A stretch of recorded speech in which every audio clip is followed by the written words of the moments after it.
Hello everyone, कैसे हैं आप। आज मैं आप सभी को अपने इस वीडियो में इक्विवेलेंट रेजिस्टेंस वाले कॉन्सेप्ट में एक छोटा सा टॉपिक या छोटा सा कॉन्सेप्ट डिस्कस करने जा रहा हूं। टॉपिक का नाम है या फिर कॉन्सेप्ट का नाम है शॉर्ट सर्किट। जब कभी भी हमारे एग्जाम में जब इक्विवेलेंट रेजिस्टेंस कैलकुलेट करने वाला कोई न्यूमेरिकल या कोई प्रॉब्लम पूछी जाती है तो वहां पे अक्सर एक टाइप की प्रॉब्लम और पूछी जाती है कि वहां पे क्या कर देते हैं, कुछ ब्रांचेस को शॉर्ट कर देते हैं और फिर वहां पे हमें कैलकुलेट करना होता है इक्विवेलेंट रेजिस्टेंस। तो एक बहुत छोटा सा कॉन्सेप्ट है, अक्सर मैंने देखा कि इस टाइप की प्रॉब्लम एग्जाम में पूछ ली जाती है। तो इस चीज को मैं एक न्यूमेरिकल की सहायता से यहाँ पे एक्सप्लेन करूंगा। ये एक न्यूमेरिकल है और हमें यहाँ पे पूछा गया कि ए और बी पॉइंट के बीच में इक्विवेलेंट रेजिस्टेंस कितना होगा। टॉपिक का नाम मैंने लिख रखा है इक्विवेलेंट रेजिस्टेंस शॉर्ट सर्किट, ठीक है। और यहाँ पे आप देख रहे होंगे कि इस वाले पॉइंट को, ये एक नोड है और एक ये वाला पॉइंट है, इसको हमने क्या कर रखा है, यहाँ पे दिखा रखा है ये शॉर्ट सर्किट है। शॉर्ट सर्किट मतलब ये डायरेक्ट जुड़ा हुआ है, एक वायर की सहायता से डायरेक्ट शॉर्ट है, ठीक है। तो शॉर्ट सर्किट को हम लोग थोड़ा समझ लेते हैं क्या होता क्या है। शॉर्ट सर्किट मतलब जब दो पॉइंट डायरेक्ट ऐड हो, डायरेक्ट जुड़े हो, तो इस टाइप का जो कनेक्शन होता है उसको क्या बोलते हैं, शॉर्ट सर्किट कह सकते हैं। और शॉर्ट सर्किट का जो रेजिस्टेंस होता है ये कितना होता है, जीरो। मतलब इस रास्ते का जो रेजिस्टेंस होगा कितना होगा, जीरो।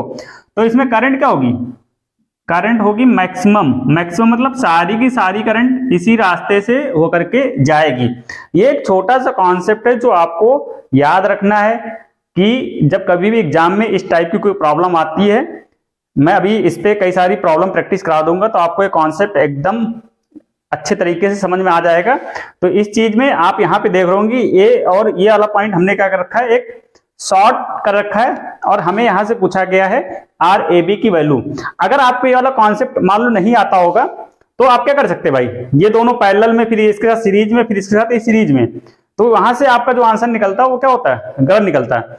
और अगर आपको एक कॉन्सेप्ट आता तो आप इसको देख करके इसका आंसर निकाल सकते हैं, आपको सॉल्व करने की भी जरूरत नहीं है। तो कैसे हम लोग समझते हैं इसको भाई। देखो यहाँ जब ये शॉर्ट है, ठीक, तो हम ऐसे मान सकते हैं यहाँ से करंट आई, करंट को दो रास्ते मिल गए, एक रास्ता ये, एक रास्ता ये, ठीक है। फिर करंट क्या हुई, यहाँ पे आई, फिर यहाँ से इसको दो रास्ते मिल गए, फिर ऐसे चली गई, फिर यहाँ से आएगी, फिर ऐसे ऐसे आएगी करंट। ऐसा हम लोग मान सकते हैं, जस्ट इमेजिन कर सकते हैं, ठीक है। तो अभी मैंने आपको ये बताया कि अगर शॉर्ट सर्किट होता है तो शॉर्ट सर्किट के दौरान क्या होता है कि जितनी भी करंट होती है इसी रास्ते से जाती है। इस रास्ते में, जो दूसरे रास्ते में करंट की वैल्यू क्या होगी, जीरो, क्योंकि शॉर्ट सर्किट का रेजिस्टेंस क्या होता है, जीरो। तो सारी की सारी करंट किधर से जाएगी, शॉर्ट सर्किट वाले रास्ते से।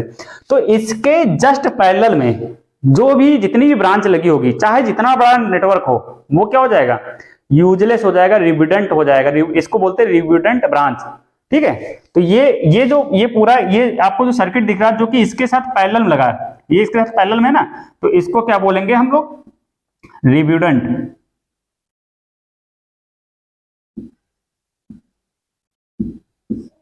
ठीक है। या कह सकते हैं ये यूजलेस है, मतलब इसमें करंट की वैल्यू क्या होगी, जीरो होगी। जब करंट की वैल्यू जीरो होगी तो हम क्या कर सकते हैं, इस पूरे ब्रांच को, इस पूरे सर्किट को, इससे भी कॉम्प्लेक्स सर्किट हो सकता है। बस आपको आइडेंटिफाई क्या करना है कि कहीं क्या इस पूरे के साथ कहीं शॉर्ट तो नहीं किया गया है पैरेलल में। जब पैरेलल में शॉर्ट किया गया तो भाई इस रास्ते में कोई भी करंट नहीं जाएगी, सारी की सारी करंट इधर से जाएगी, ठीक है। तो जब इधर से जाएगी तो ये लगे तो है लेकिन इनका कोई काम नहीं है, तो हम इसको क्या कर सकते हैं, एलिमिनेट कर सकते हैं, सर्किट के अंदर से हटा सकते हैं इक्विवेलेंट रेजिस्टेंस कैलकुलेट करते समय। अब जैसे आपने ये किया तो आपको आंसर दिख गया 4 ओम। तो देखा कितना इजी न्यूमेरिकल था, कितना आसान न्यूमेरिकल था। तो यहाँ पे आर ए बी कितना हो जाएगा, 4 ओम। ये ही हमारा क्या हो जाएगा, फाइनल आंसर। तो इस टाइप की प्रॉब्लम्स हमारे एग्जाम में अक्सर पूछी जाती हैं, क्योंकि इसमें आपको अगर कॉन्सेप्ट नहीं पता होगा तो आप कैलकुलेशन करेंगे, आपका टाइम जाएगा और आंसर भी गलत निकल के आएगा। लेकिन अगर आपको ये सारे कॉन्सेप्ट, छोटे छोटे कॉन्सेप्ट पता है तो आप देख करके ही तुरंत वहां पे फाइनल आंसर निकाल सकते हैं। जैसे कि इस क्वेश्चन में 4 ओम क्या होगा, इसका आर ए बी, ए और बी के अक्रॉस क्या होगा, इक्विवेलेंट रेजिस्टेंस होगा। तो आई थिंक आपको एक छोटा सा कॉन्सेप्ट अच्छी तरीके से समझ में आया होगा। इसके ऊपर एक आधी प्रॉब्लम्स मैं अगले वीडियोज में करा दूंगा, जिससे कि आपका ये कॉन्सेप्ट के ऊपर बेसिक्स अच्छा खासा स्ट्रांग हो जाए। तो आज के इस वीडियो में बस इतना ही। Thank you so much.